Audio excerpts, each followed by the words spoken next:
If you guys want to start us off, maybe you could give us a little bit of a intro and background into Archimedes Phi for people who don't know about it.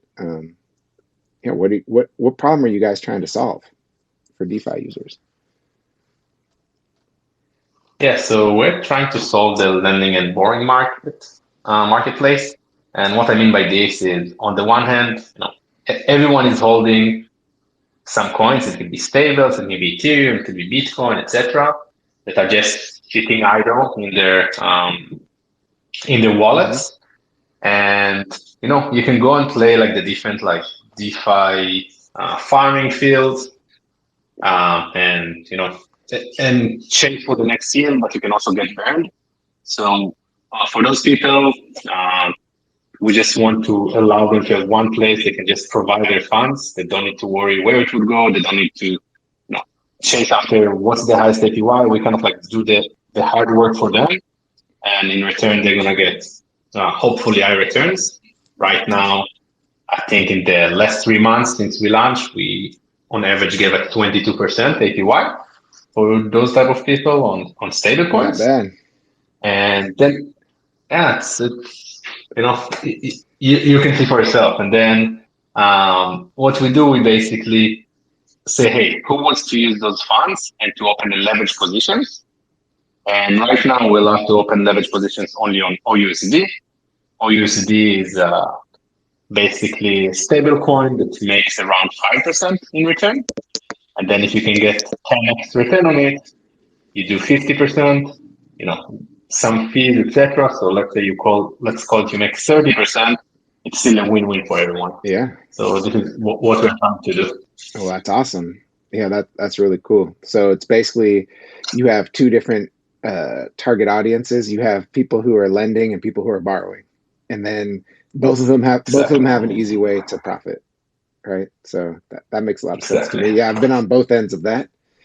Definitely have coins sitting around and not doing as much as they could be. So, like on a high, if you guys kind of give us like a high level overview of how does it actually help those people? How does it help the lenders? Like, what is it doing? What's the secret magic sauce in the background? Or like, how does it help a borrower versus them going out and doing it themselves? Yeah, so for lenders, as I mentioned, people that lend us money, they don't need to go and run to jump between pools, etc. They can just put their funds with us and know that right now we're aiming to provide like the best or highest APY. So they don't, and they know this is like our dynamic emission schedule, which I can speak about more later. But it just means that our return is going to stay in those levels, or that's what we're planning to do. So this is kind of like for lenders, that's a huge benefit. Yeah. And then for borrowers, so people that take those money, right now we have no liquidation mechanism, which means you can open a leverage position on lvUSD, and you know that unless lvUSD completely lose peg, which we see now the latest winter or summer, what USDC depegging, etc. So even with all of those, like they kind of stay peg and nothing happened to our positions. So they have a place they can leverage those type of assets, not get liquidate, and then make 30%. And in those environment that we're right now is kind of like low yield. That's pretty appealing. Absolutely, yeah. So it's like basically it's like a bank account. I mean, you put savings in, you're getting a better interest rate than you could anywhere else. Yeah, that's the work. Our goal. Yeah. That's pretty awesome. Yeah, I mean, I can't wait till I can do all my banking through DeFi. That'll be the day. I'm waiting for it. Yeah. So if I'm a lender, what does it look like to me? Like I would be I'd be putting in my stables, and then do I fix it for a set amount of time, like 30 days? I was playing with the website earlier, and it looked like there's like a period where I stake for basically. Mm-hmm. That's a great question. So basically, as a lender or someone that lends us money, it's pretty straightforward. We build on top of Curve. So we just open our own like Curve pool, just it's lvUSD and 3 Curve. And you just provide your stables over there, and you don't need to do anything like you need to do to stake. It's pretty. Everyone that uses Curve should be familiar with it, and then you can just get your Arch instantly, and you can always get your money out. So you don't need to lock it or anything. That's cool. Yeah, I saw there was something like does it generate like an NFT to represent the position? I saw something like that. Yeah, so that's on the borrowing side. So that's where actually like you have a certain time that you lend the money.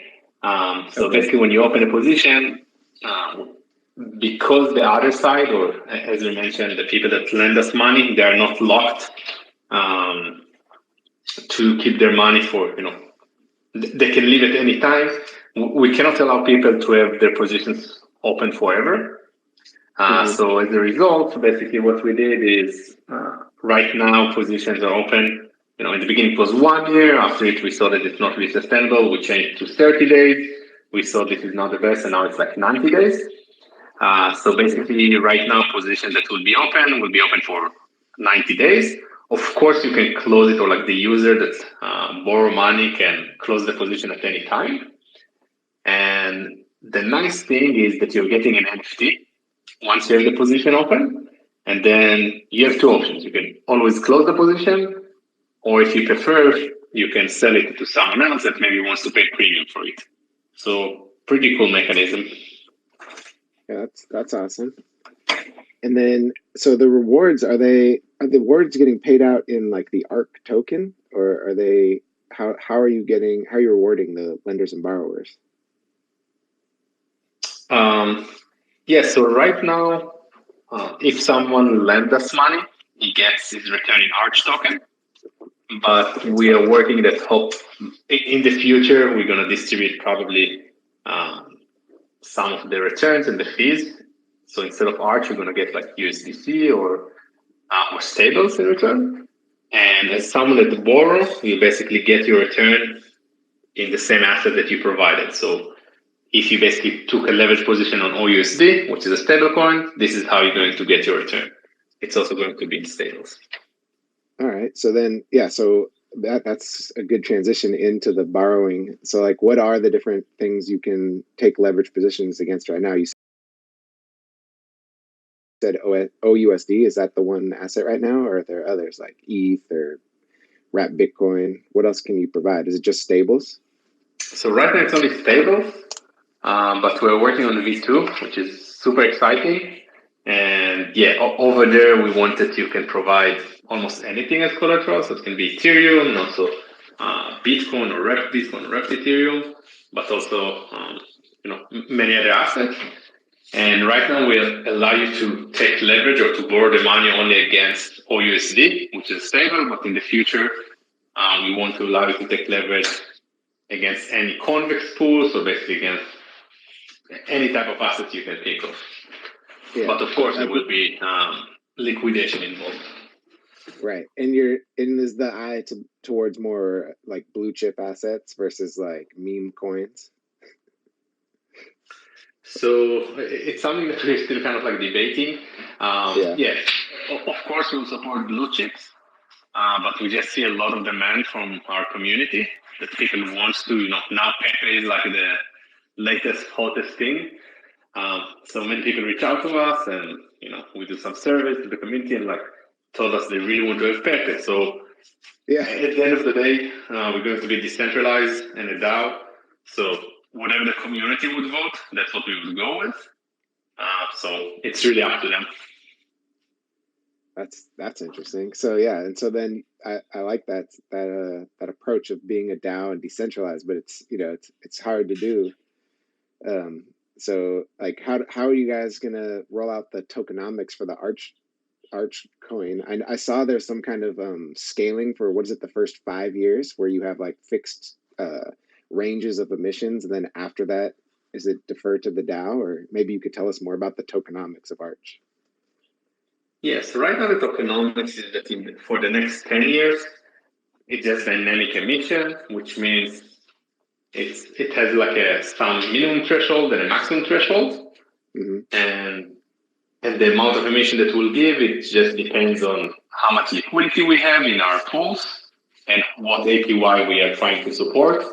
And this is kind of an algorithm that posts in our documents, highly recommending to people to read. And we explain over there like all the math behind it. But basically, the number is going to change every week. And it all depends on like what's our TVL and APY.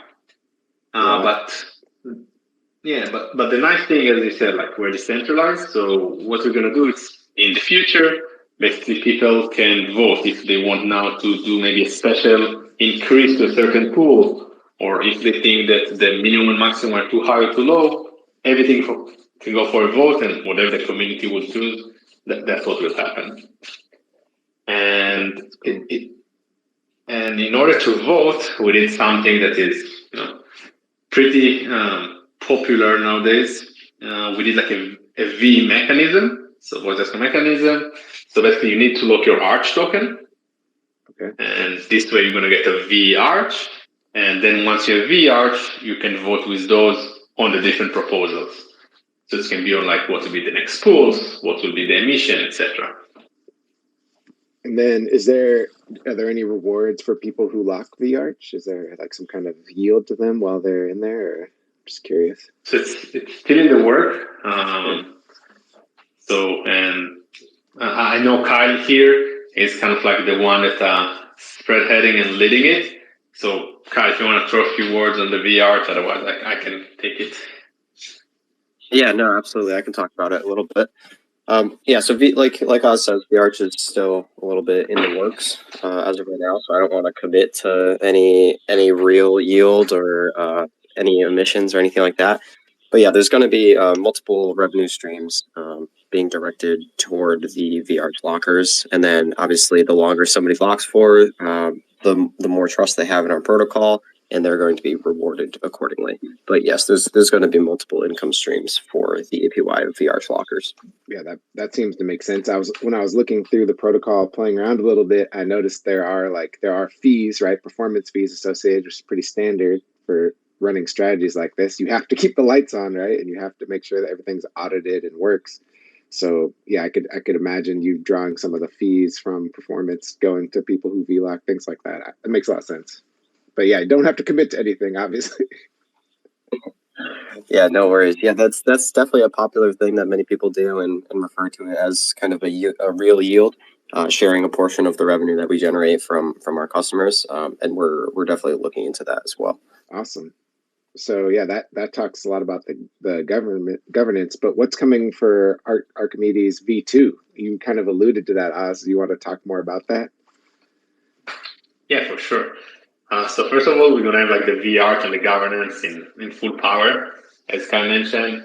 But then on top of it, you will be able to basically open leverage positions on many assets, like to provide as collateral many assets, and also to borrow against other strategies that some of them blue chip, some of them like really high APY, like different convex pools. And it can be like the different liquid staking strategies, etc. Mm-hmm. So it's going to be super, super cool. We want to be kind of like the layer of leverage. So this is the majority of the V2.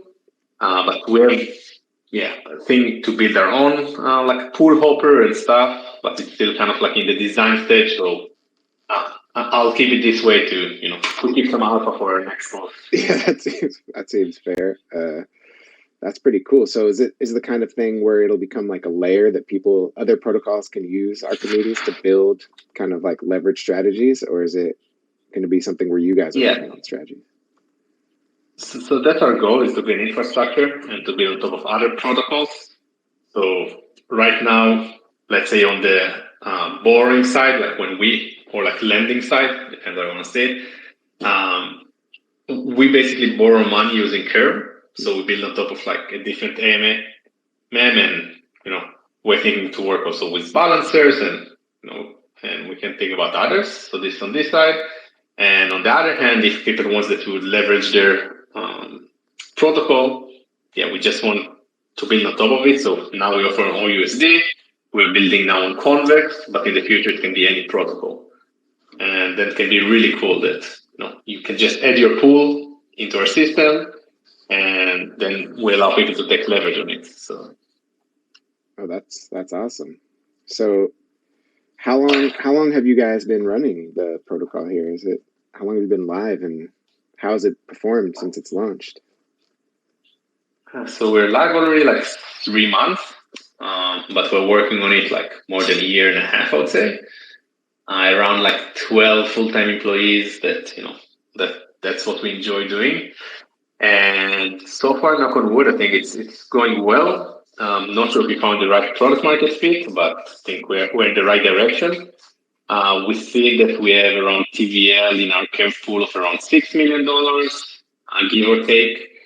And we see that like all the leverage that we offer people, everyone took it. So I'd say overall, yeah, things are going well. Of course, we're still a startup. We just started 3 months ago. We're still learning a lot. And what we do the most is just get the feedback, speak with as many people in our community or in the DeFi community, and just trying to improve. And I think that's the important thing. Yeah, that makes a lot of sense. Like, your target user right now in this initial 3 months is like a little bit more experienced DeFi users. Is that correct, or do you think it's accessible to like people who are really new to DeFi? Like, if not, what do you think the big barriers are for those people? Yeah, so I'll say still like we look who our current user base, and yes, it's people that are, let's say, more experienced, and it's not probably their first DeFi usage. On the other hand, we try to make it as simple as possible. If you go to our website, you'll see it's basically 2 clicks to open any position. But because we're building on top of others, let's say we build on top of Curve, I know I have a few friends that wanted to lend us money. And when they went to Curve, it just, the UX wasn't, it was hard for them to understand.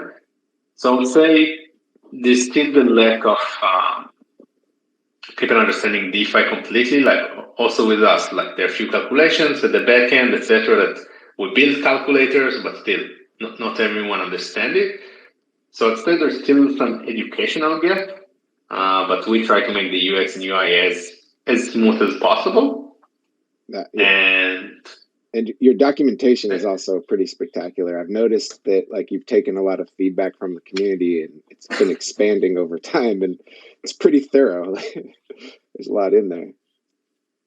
And I hope so. We put a lot of hours. It's really important for us to hear everyone, to listen to any feedback that we hear. And this is basically why we're here. We want to build the best product for the community, to listen to what people are looking for in DeFi, in Web3, what are the pain points, and how we can solve them. Yeah, and this is kind of like a tangent, but do you think that, I mean, I know you guys are in the US. I don't think the Archimedes is like, based in the US, but your team is here. What do you think about like the current state of DeFi here and for users who live here? Do you think that the government needs to take certain steps to support DeFi to make more clarity and help people move forward? Yeah, I'm trying to avoid politics as much as I can. Yeah. I'll just say like, yeah. Or maybe I have other friends. Yeah. Is it challenging to be based here? Like, does it present any novel challenges or? It's much more challenging. It's much more expensive than lawyers even the lawyers are more expensive. Mm-hmm. And yeah, it's few more barriers that, I have friends that live in other countries they don't have those barriers. But, you have the pros and cons for everything. Yep. Some of the best talent is here. The team are like, beside me, are like super smart, all of them. So it's, you need to live with what God gave you, kind of. Yep.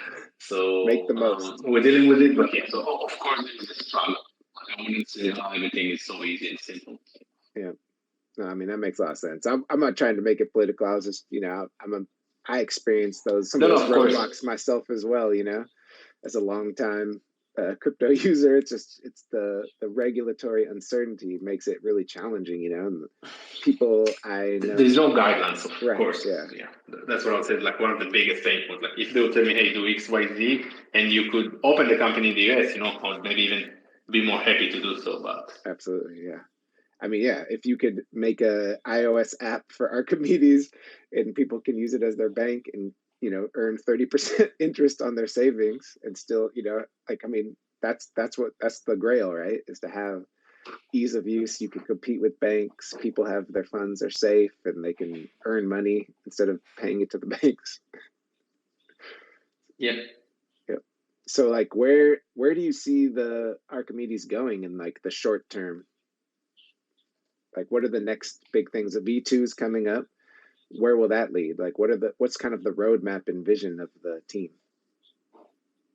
So I hope once V2 basically will be the layer of leverage in DeFi, which means people can open leverage and it can be a different asset, but also one thing that I kind of like forgot to edit, we're also going to go to like other chains. Oh. So hopefully it'll be like this cross-chain leverage on many different assets. This is kind of like more short to mid-term. Okay. And then if you ask me what's more in the long-term vision, we want to go to like real-world assets. Again, the biggest, like we're already thinking about it and trying to solve it. And the biggest thing that we hear is like more about regulation. But think about if you can open a leverage position on, like T-bills or some other assets that, some commercial real estate portfolio, maybe a bond portfolio, maybe some stocks, etc. We see there is a lot of demand for it, and there's still a lot of liquidity and funds in the DeFi ecosystem that would also love to have exposure for it. So we think this is kind of like the next place to go. That's exciting. That's cool. Yeah, and going to other chains will open up a lot of possibilities, right? I mean, will that enable the team to consider like lower deposit limits? Like, because I saw, is it the minimum is 1,000 in stables right now? Is that right to open a?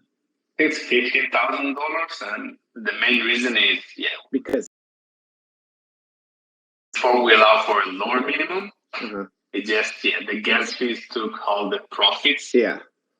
From some users that open, a bit smaller positions, and we don't want anyone to lose money, right, or to lose funds. So this one increases, but of course, once we go to some L2s, when gas fees wouldn't be like 300 to open a position, and would be 3 cents. Yeah, then the minimum, we might not have even a minimum. That makes a lot of sense. Yeah, I mean that'll open up the product to a lot of users who probably right now they see that gas fee spiking and they're just like, I can't even take advantage of this. And you go to Arbitrum or Optimism or any of those other chains, Metis, like then it's, like you said, 3 cents for a transaction. You can open a smaller position and still earn yield on it. It makes a lot more sense. That's exciting. Is there anything else you wanted to share with us? Or does anyone from the listeners have any questions for us today? To keep it open for listeners. Yeah. Nick or Scooter, do you guys have any questions? Can invite you up to speak. Let's see. Invite.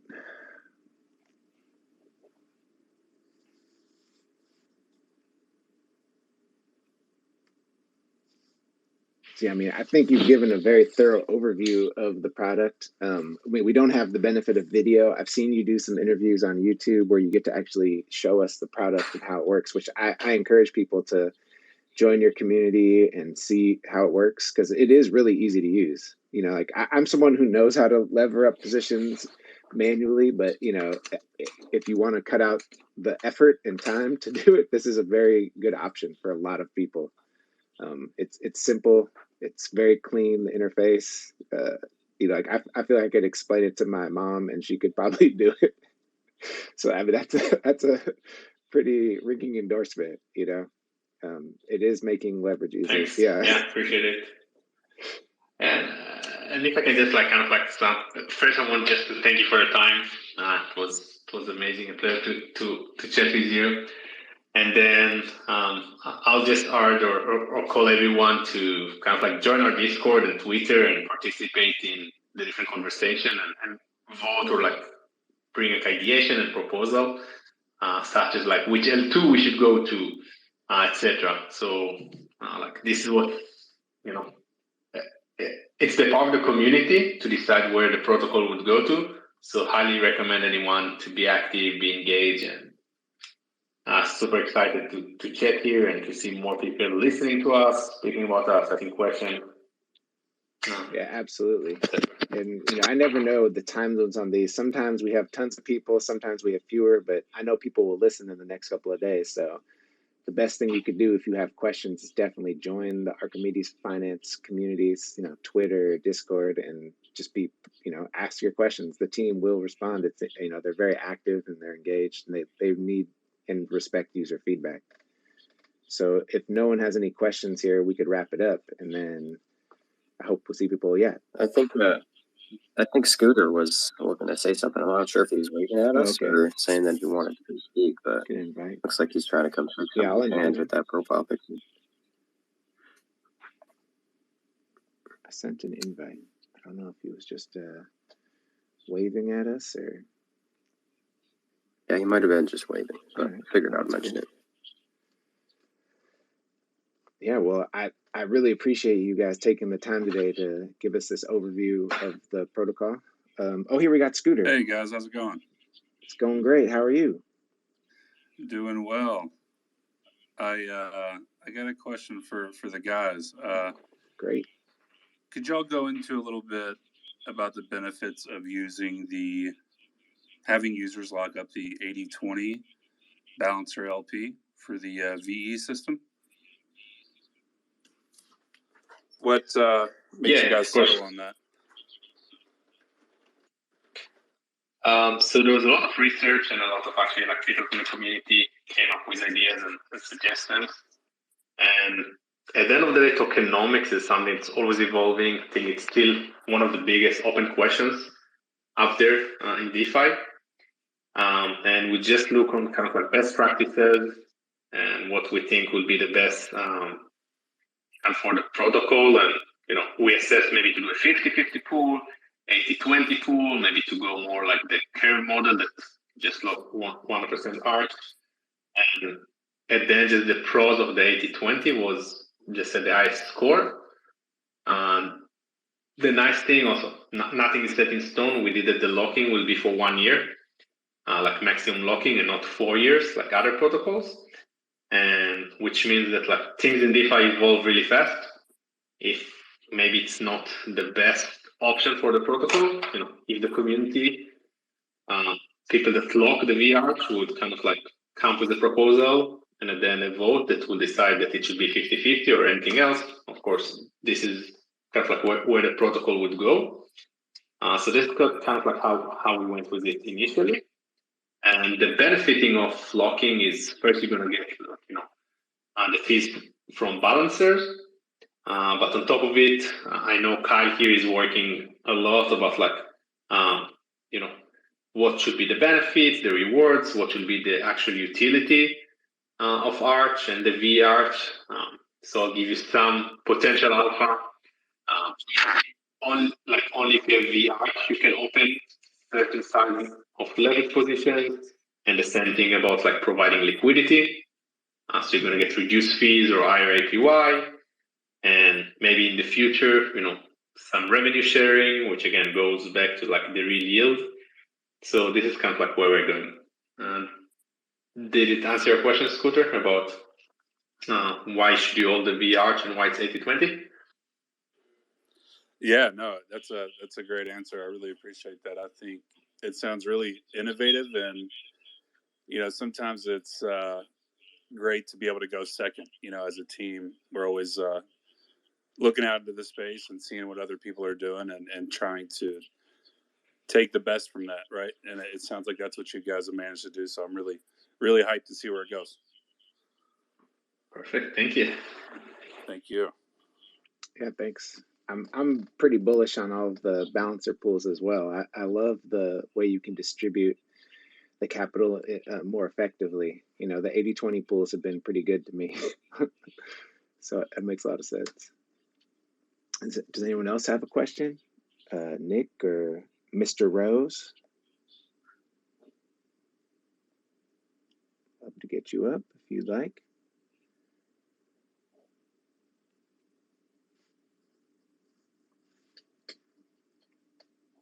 All right.